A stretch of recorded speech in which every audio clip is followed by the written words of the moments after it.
What's going on, everybody, and welcome back to Comic Breakdown. In this video, we are jumping into a brand new comic that is Groot, issue number 1. Coming from the creative team Dan Abnett, Damian Couceiro, and Matt Miller. This isn't necessarily a origin story for Groot. This is before he was a Guardian, before the Grootfall. Young Groot had lived in a life of tranquility, but now monstrous invaders have attacked his planet. Groot must accept his new heroic destiny. But this destiny, it has led him to a young Kree soldier by the name of Private Mar-Vell. So make sure you guys have subscribed to the channel, make sure that you like this video, and with that being said, let's dive into this breakdown.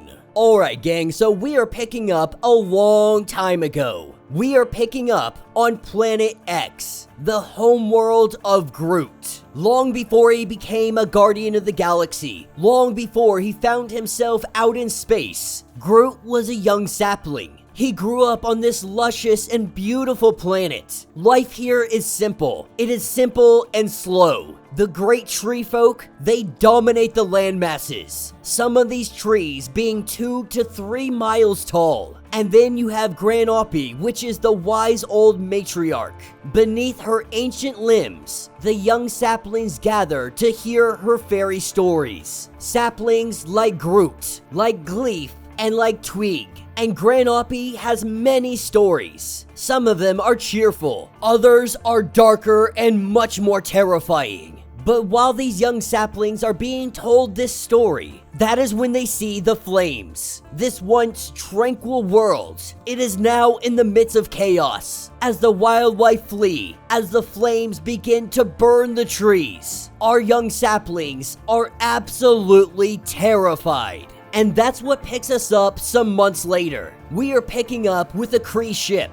At the edge of the Kree Stellar Empire, we have Captain Solar. They are currently outside of the planet Thanthalis, and this planet has been set ablaze. The Kree, they scan for any life. They scan for anybody that might still be breathing down there. They have been chasing down what they call the spoilers. Kind of like Ravagers that go to planets, they decimate them, they steal whatever they can, and they hightail it out of here. This whole world's been laid waste. The same MO as every planet before it. And so Captain Solar, he calls for backup. They need urgent support because this looks recent, which means the spoilers, they might be nearby. They might be close enough for them to catch up. While they wait for assistance, Solar gives the order to go down and see if there is any surviving life. That is where Private Mar-Vell comes into play. With Mar-Vell getting something biosynthetic down on the ground, our Kree soldiers, they suit up and they head down onto the planet. Getting down here, what they find is nothing but burnt ash. As they look around and investigate a little further, they run into chainsaws. Giant mechanical creatures resembling dinosaurs, but meant for one thing and one thing only: absolute devastation. And so the Kree, they waste no time in taking care of these guys.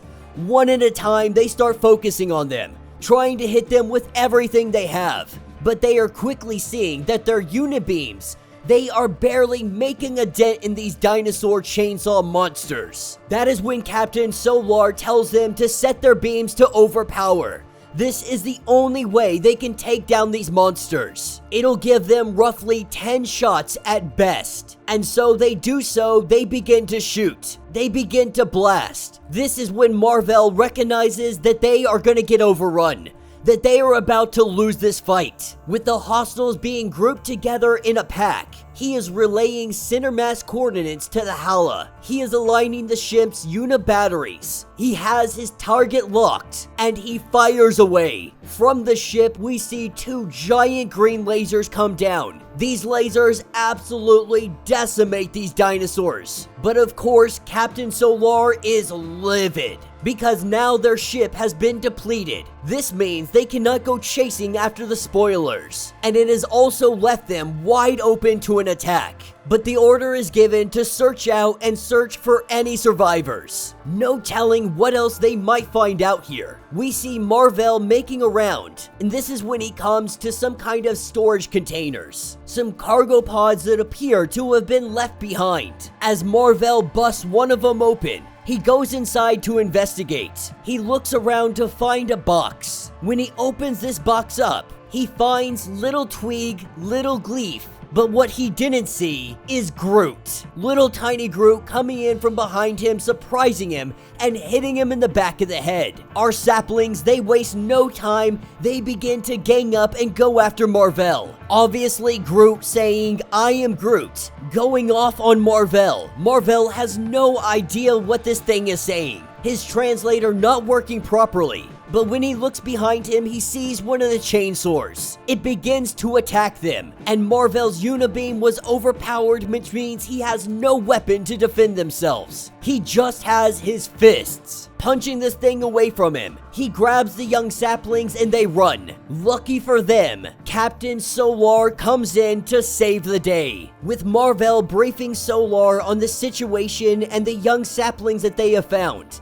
They identified where they come from. They come from Planet X. No formal contact or treaty has ever been made, but it looks like the spoilers had stolen these young ones. It makes it possible that they also hit Planet X, but they have no idea what they are saying because their translators cannot decipher the language that they are speaking. That's what picks us up with Colonel Yon-Rogg, as Solar gives his briefing, letting them know exactly what has been going on. What they have come to understand at the spoilers, they are commodity raiders. They are looting raw material from Galactic Merchant Guild. The guild has ever been a thorn in the Emperor's side. But the fact that these mercenaries were using chainsaws, this is the leverage they need. Evidence of a barbaric crime. They can finally use it to prosecute and dismantle the guild. The task force has detected the spoilers' feet in warp track, and so they have every intention of pursuing and then destroying them. This is when Mar-Vell steps forward. He says that they have a duty to the survivors, to getting Groot and the young saplings back to their home planet. But even more, if they can get to Planet X, they see that the spoilers had made their arrival there. This will only be more evidence against the guild. And so the Colonel says that Solar and Mar-Vell, only those two together will go out on this mission. The only two that he is willing to spare because they are about to go hunting. With it taking about roughly 6 cycles to get to Planet X, Mar-Vell has been working with great effort to try and crack the language of the young saplings, wishing that they had more information on Planet X. There is almost no data, but this doesn't stop Mar-Vell from trying to learn their language. Cycle after cycle, he is trying his best to learn. But you could say over these cycles that they have become friends. While the progress has been slow moving, while they still haven't figured out how to communicate with one another. While they are out here on cycle 5 of the trip, they get a message from the fleet that they have tracked down the spoilers. There was a major engagement that was brutal. His forces managed to break off and make an escape, and now they have no idea where the spoilers are hiding. They are now cordoning off system by system doing their search. But once we get to cycle 6, we are outside of Planet X. As they do scans of the planet, it shows that a good amount of this planet has been damaged. More than likely, this was a spoiler attack. But it wasn't a total destruction, unlike all the other worlds that the spoilers have hit. And Solar finds this very intriguing. He wants to make contact with the native life forms. He wants to get himself some answers. This seems to be the only planet that has survived a direct attack by the spoilers. As they make their landing, our young saplings, they hop off board and they run into the wood line. Solar and Mar-Vell quickly recognizing that they have no communications off planet. Something here is cutting them off. While it may be the home planet to these young saplings, something is off. Something is wrong. As they make their way through the trees, we see Yondar the Hunter stalking them from the trees. And that will be the end of this issue. So let me know what you guys think down in the comments. Like I said, this isn't necessarily an origin story, but it does take us back to the very root origins of Groot and what he was doing prior to Grootfall, prior to Guardians of the Galaxy, all of it. When he was just a young sapling learning the ways of the world, the ways of the universe. Showing us that young Groot, he was always meant for the stars. Interacting with the one and only Captain Mar-Vell back when he was just Private Mar-Vell. So far, this issue number 1 is off to an absolutely phenomenal start. I am very excited to see where this miniseries is going to take us. You know, it's not too often that Groot gets his own comic, but I am 100% here for it. Also, if you didn't get the opportunity to check out Guardians of the Galaxy Volume number 3, I highly recommend that you do so.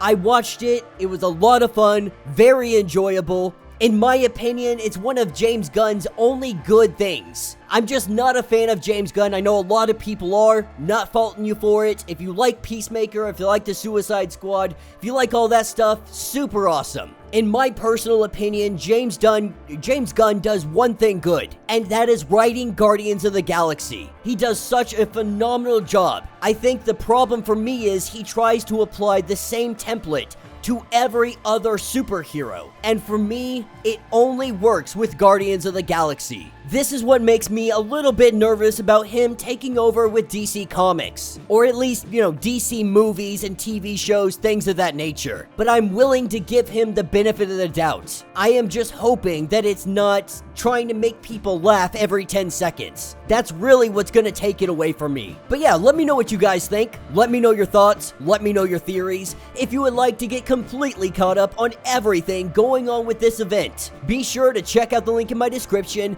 as well as the top of this video. It will get you completely caught up on everything that we have covered lately. If you would like to support the channel, you can always do so by joining the channel membership. Much like Patreon, having multiple different tiers, from $1 to $50, from loyalty badges to comics every single month. Not only does this help out the channel tremendously, but you are getting tons of perks in the process. If you are unable to do this, do me a favor, subscribe to the channel, like this video, hit that notification bell, and with that being said, until the next breakdown.